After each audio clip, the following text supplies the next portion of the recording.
bem, companheiros e companheiras? Cá estamos nós aqui mais uma vez reunidos para continuarmos a falar sobre o planejamento governamental pós-governo JK. Então vamos aos trabalhos.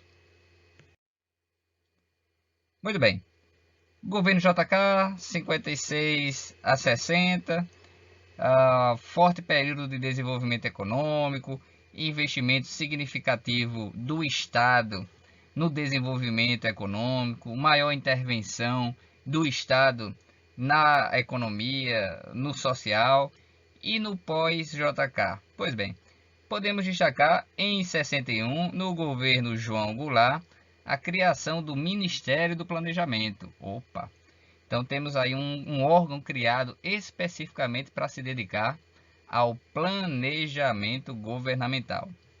Mas esse órgão acabou apresentando pouca eficácia devido à crise política dos governos Jânio Quadros e João Goulart, né? Havia um enfraquecimento, na época, dos investimentos estrangeiros e também uma diminuição dos empréstimos que o Brasil fazia para investir no desenvolvimento econômico. Continuando nessa perspectiva pós-JK, o planejamento mais eficaz só ocorreu a partir de 1972, durante o regime militar. De 64 a 72, existia entre os militares uma disputa entre duas alas. Uma ala que era mais tradicional, mais rígida, e uma ala um pouco mais soft, né? Um pouco mais liberal. O que aconteceu de fato foi que, no governo Castelo Branco, de 64 a 67, foi feito o Plano de Ação Econômica do Governo, chamado de PAEG. Visava combater a inflação que já atacava, assolava a economia brasileira como uma consequência do forte desenvolvimento econômico ocorrido anteriormente no governo JK. Mas como assim? Desenvolvimento econômico e inflação? Bom, quando a economia ela cresce rapidamente em um curto espaço de tempo, as pessoas ou o consumo aumenta, as pessoas começam a consumir mais.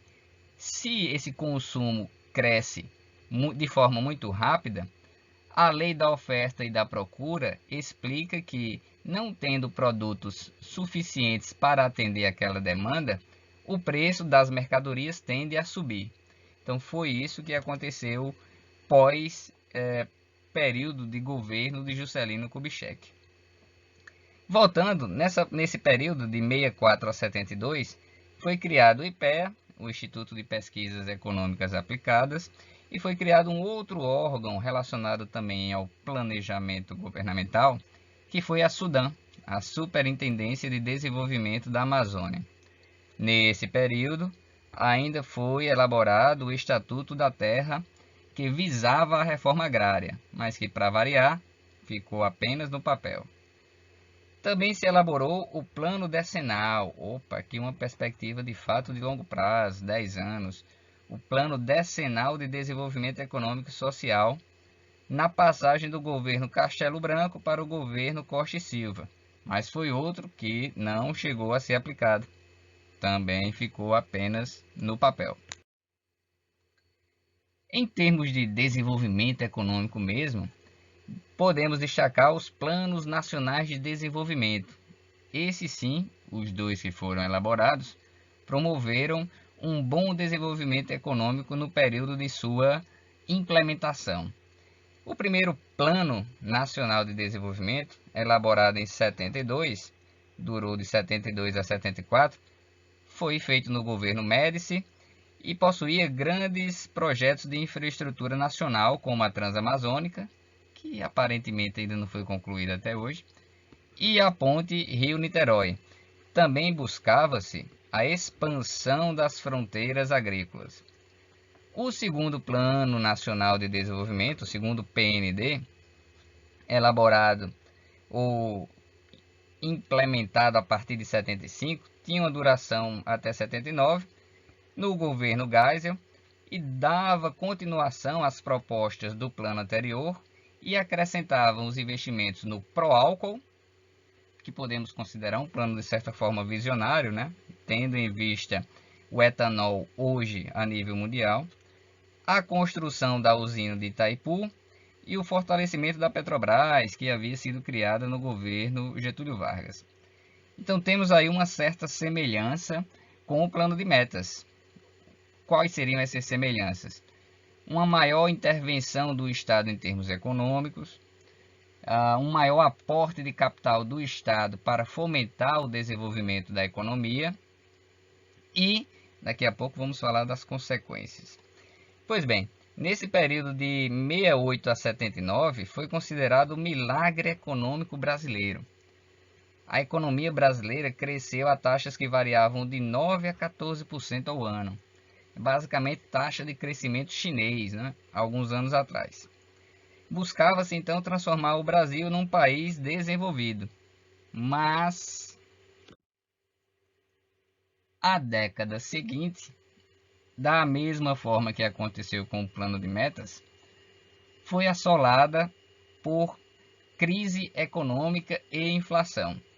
Então, o contexto era muito semelhante e implicava num rápido crescimento econômico em um curto espaço de tempo, como eu falei agora há pouco, com uma alta procura de produtos, né, altos índices de venda, e isso explica o crescimento econômico, mas também a lei da oferta e da procura, implicando na escassez de determinado produto, o preço desse produto iria lá para cima, ficaria muito caro.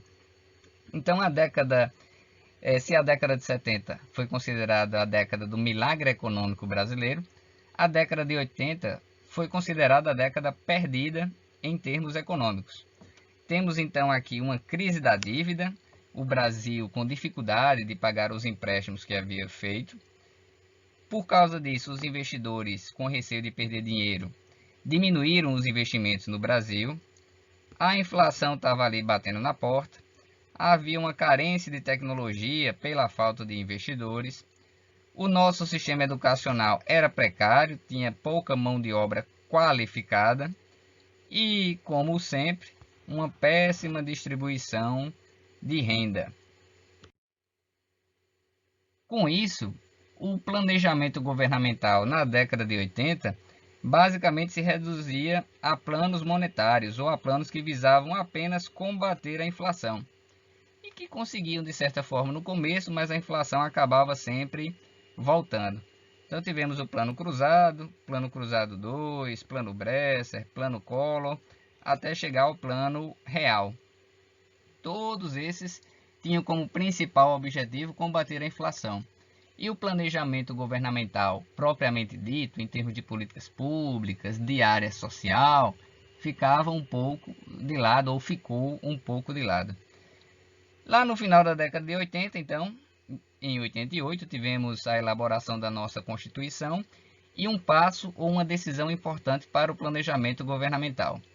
A definição de que a elaboração dos planos plurianuais, assim como da Lei de Diretrizes Orçamentárias e da Lei Orçamentária Anual, agora seria obrigatória para o Poder Executivo, tanto a nível municipal, quanto estadual e também federal. Por fim, apenas para a nossa nostalgia, mostrar aqui algumas cédulas que representavam essa mudança muito rápida dos planos econômicos, que duravam cerca de 18 meses, ali na década de 80. Então temos aqui, por exemplo, uma moeda com uma cédula com o valor de 1.000 cruzados, que virou um cruzado novo. Aqui temos uma com o valor de 100.000 cruzeiros, que virou 100 cruzeiros reais. Esses carimbos contidos nessas cédulas também representam a dificuldade que se tinha ao mudar planos econômicos ou moedas a cada 1 ano e meio. Não dava tempo o Banco Central produzir novas cédulas. Com isso, quando as cédulas passavam pelos bancos, de uma maneira geral, os bancos apenas carimbavam o novo valor naquela cédula, tendo em vista que não dava tempo mudar ou produzir e fabricar novas cédulas. Um outro comentário a partir desses carimbos é que muito se fala na questão da inflação de cortar os zeros da moeda. Por que isso? Basicamente, ou de maneira simples, o que se pretende é retirar unidades monetárias de circulação, isto é, dificultar o acesso das pessoas ao dinheiro para fazer com que elas comprem menos ou consumam menos. Então, se eu tenho aqui 1.000 unidades monetárias no mercado, ao cortar os 3 zeros, eu transformo ou eu retiro do mercado 999 unidades monetárias. Estou dificultando o acesso das pessoas ao dinheiro e, consequentemente, ao consumo. Pois bem, companheiros, era isso. Em um novo vídeo, volto a falar um pouquinho mais sobre os PPAs a partir da década de 90. Tchau, tchau.